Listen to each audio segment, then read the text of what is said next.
If you're having problems with your septic system and you're tired of spending so much money each year to have it pumped, then SeptiClean is the answer for you. SeptiClean is an advanced specially formulated blend of bacteria used in the treatment of home and commercial septic systems. The breakdown of waste in your system relies on biological activity of naturally occurring bacteria. SeptiClean restores the natural biological process in your septic system and boosts the existing biological activity. SeptiClean is completely safe on all plumbing and can help prevent expensive emergencies in pumping. SeptiClean has approximately 6 to 100 times the bacteria count of other leading off-the-shelf brands in a 1-year supply. SeptiClean comes in a water-soluble pack, which you flush down the toilet once a month with no mess or stress. Save time, money, and maintenance on your septic system. Find SeptiClean at Emporium True Value Hardware on Main Street in Sag Harbor or visit micro-tab.com. That's micro-tabb.com. Micro-tabb.com.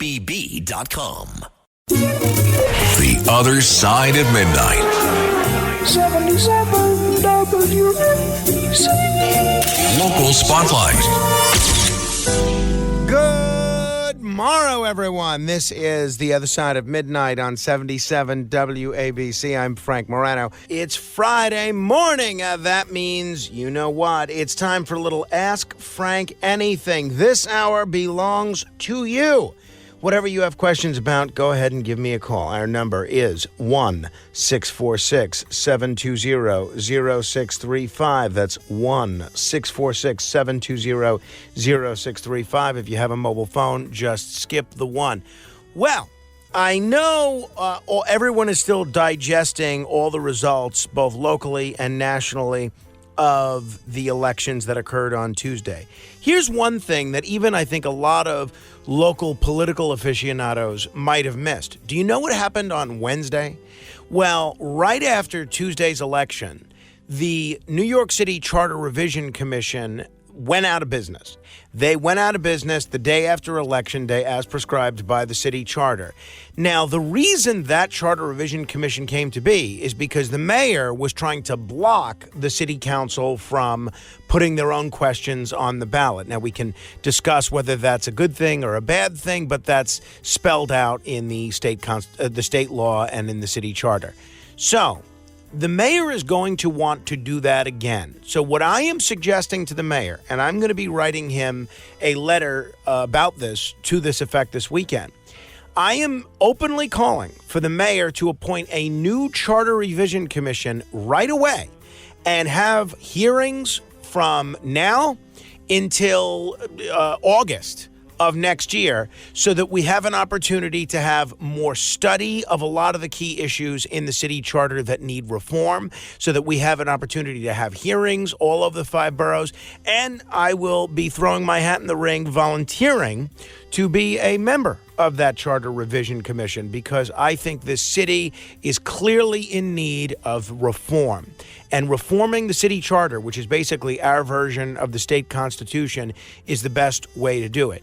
But this only happens if there's a grassroots uprising on this. So I would encourage you, please write to the city hall, write to your city council member, write to the mayor, tweet all of them or find them on social media and say it's time for a new Charter Revision Commission to be appointed right away. Not in June or July to try and rush through some questions in time for the November 2025 ballot. No, right away so that this commission can have 6, 7, 8 months worth of hearings and really dig deep into the issues that need reforming. That's what I'm doing this weekend. Hopefully you'll join me. Beam me up! To be continued. This podcast is supported by Progressive, a leader in RV insurance. RVs are for sharing adventures with family, friends, and even your pets. So if you bring your cats and dogs along for the ride, you'll want Progressive RV insurance. They protect your cats and dogs like family by offering up to $1,000 in optional coverage for vet bills in case of an RV accident, making it a great companion for the responsible pet owner who loves to travel. See Progressive's other benefits and more when you quote RV insurance at Progressive.com today. Progressive Casualty Insurance Company and Affiliates. Pet injury is an additional coverage and subject to policy terms. The Other Side of Midnight. 77 WABC. Local Spotlight. Good Tomorrow, everyone. This is The Other Side of Midnight. I'm Frank Morano. It's always tragic when a young life is lost, and today we're mourning Andre Beadle, a 25-year-old YouTuber and car enthusiast known as One Stock F30, who died yesterday, 2 days ago, in a high-speed street race. Andre had his whole life ahead of him, a growing fan base, dreams, and passions, and in an instant, all of it vanished in a horrific crash on the Nassau Expressway in Queens. A crash that ended with his BMW wrapped around a light post and his family and friends left in shock and grief. This loss wasn't just heartbreaking, it was completely avoidable. And yet here we are once again asking why. Why is anyone drag racing? Why are we seeing this dangerous, reckless behavior on city streets putting lives at risk? Not only the drivers, but innocent bystanders as well. And this isn't just a New York issue. It's happening around the world, in cities where young people see drag racing as a thrill or, more tragically, a way to get views online.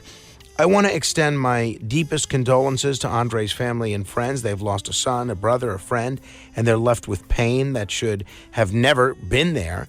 I can only hope that this tragedy serves as a wake-up call to others who might be tempted to follow this path. You don't need to risk your life for the sake of clicks, likes, or a few moments of online fame. It's just not worth it.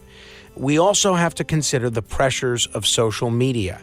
In a world where so much value is placed on views and engagement, where so many young people feel the need to outdo each other for online attention, we're seeing more and more of these risky stunts. The culture of clicks and likes can feel addictive, and it can drive people to take risks they'd never consider otherwise. And it's this online culture that's driving some governments to consider stronger regulations. I know in New York, Eric Adams has been all about the stronger regulations. In a few minutes, I'm going to be talking about Australia's new social media ban for youth. I'll admit, I'm not sure if I support this approach, but after seeing how this culture can encourage such dangerous behavior, I can understand why some people are pushing for it. So let Andre Beadle's story be a cautionary tale. If you're out there racing or even considering it, ask yourself, is it worth it? Is risking your life or someone else's worth a few more views? Because once you're gone, there's no reset button, no way to take it back. We need to put an end to this dangerous trend for Andre and for every other young person who thinks drag racing is the road to glory. Beam me up! To be continued. Last week was our first playoff game, and my plaque psoriasis was so itchy under all my gear. Sometimes just thinking about scratching could take me out of the moment. And then my doctor told me I could get clearer skin with a pill called Otezla.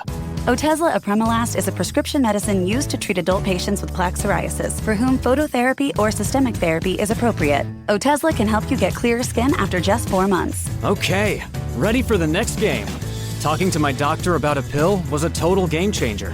Don't use Otezla if you're allergic to it. Get medical help right away if you have trouble breathing or swallowing, swelling of the face, lips, tongue, throat, or arms. Severe diarrhea, nausea or vomiting, depression, suicidal thoughts, or weight loss can happen. Tell your doctor if any of these occur and if you have a history of depression or suicidal thoughts. Live in the moment. Ask your doctor about Otezla. Call 1-844-4-OTEZLA or visit Otezla.com for prescribing info about cost, and more. The Other Side of Midnight. 77 WNBC. Local Spotlight. Well, it's about time. After months of pushback from critics and common sense New Yorkers alike, the Adams administration is finally pulling the plug on a program that's had many of us scratching our heads: the prepaid debit cards handed out to migrant families. Now, let me say, I am thrilled this is coming to an end. I have long felt that these sort of giveaways are exactly what makes New York City a magnet for migrants literally from all over the world. Programs like this essentially advertise, hey, come to New York and we'll cover your basics for you. And when you're managing an ongoing migrant crisis, that's the last message we should be sending. But let's take a step back and ask ourselves, why were these people getting these cards in the first place?